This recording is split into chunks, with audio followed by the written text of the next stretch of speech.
when the Prophet has conveyed the message to the people, he will say on the day of judgment, standing before Allah subhanahu wa ta'ala, "Oh Allah, the message that came to me, I conveyed to them." Now they are responsible, they are accountable. They can't plead ignorance.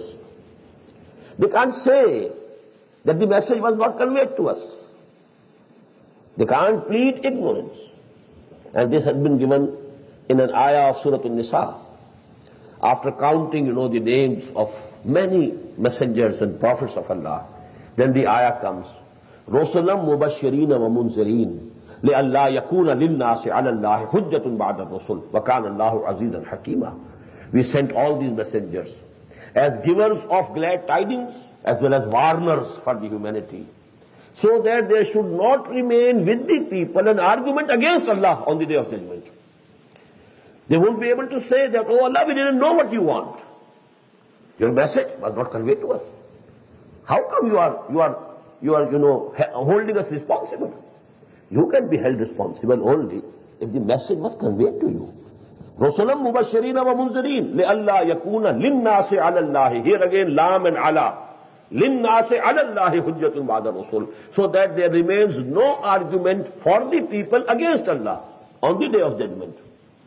They will not be able to say, "Oh Allah, your message didn't come to us." I usually explain this point by a very simple example. Suppose you send a message to some friends of yours, some friend of yours or brother of yours, "Do this work till tomorrow evening, otherwise I'll have to sustain a big loss." And now you are, satisfied that the message would have been delivered and what was necessary would have been done. It was not done. A big loss, you had to sustain it. Now you'll go angrily to that brother or friend. "I sent you that message. You didn't comply with it. Who is responsible for the loss that I have to sustain?" And if he replies, "Well, brother, your message didn't reach me." Now can you say any other word of complaint against that brother or friend of yours? He is absolved. No responsibility, no complaint. Now your wrath will be towards whom? The messenger. The fault is his. You entrusted him with an important message, and that fellow didn't convey the message. He is to blame. This triangle please keep in view. Allah sent the message through messengers to two men. If the messengers did their job, conveyed the message, they are absolved of their responsibility. They have done their duty. Now the people are to be held responsible. And supposing the messengers didn't convey the message, who was to blame? The blame is not to the people then, but to the messengers. That has been given in a very profound ayah of Surah Al-A'raf. In the very beginning, I think it's ayah number 6. فَلَنَسْأَلَنَّ الَّذِينَ أُرْسِلَ إِلَيْهِمْ وَلَنَسْأَلَنَّ الْمُرْسَلِينَ.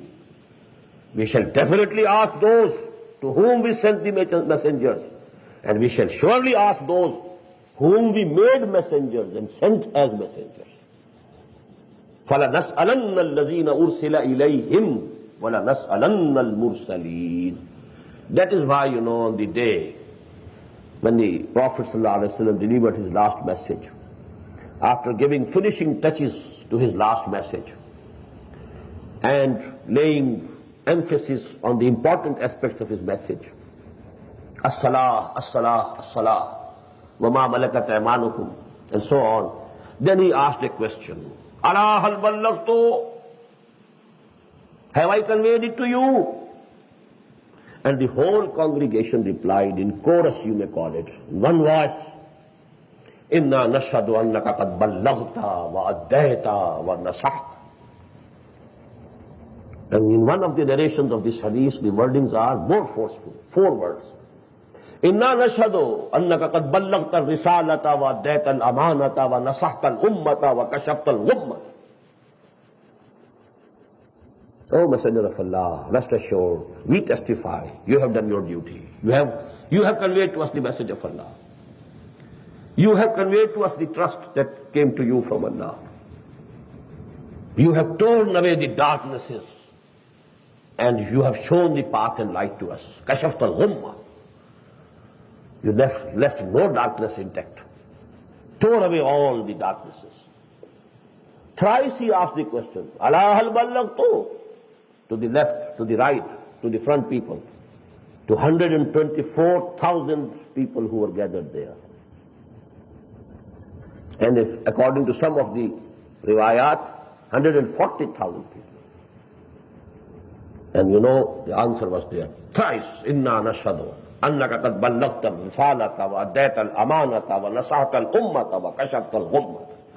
Then he raised his finger, you know, towards the heavens and then to the people. Thrice, Allahumma shahad, Allahumma shahad, Allahumma. Oh Allah, be a witness. Oh Allah, be a witness. They are witnessing that I have conveyed the message to them. I have done my duty. I call it a sigh of relief, as if a sigh of relief. That burden which came on my shoulders, I am relieved today of that burden. And that burden, Allah subhanahu wa ta'ala himself called a burden. Inna sanulqi alayka qawlan saqila. We are going to bestow on you a very hard duty, a very hard job. And then came the ayat, you know, Ya ayyuhal muddassir, qum fanzir, wa rabbaka fakabbir, wa siyabaka fatahir, the hard job. Today I am relieved. But then he said, those words which I quoted earlier also, فَلْيُبَلِّغِ الشَّاهِدُ الْغَائِبَ. Now it's the duty of those who are present to convey to those who are not present. I am absolved. My work is done.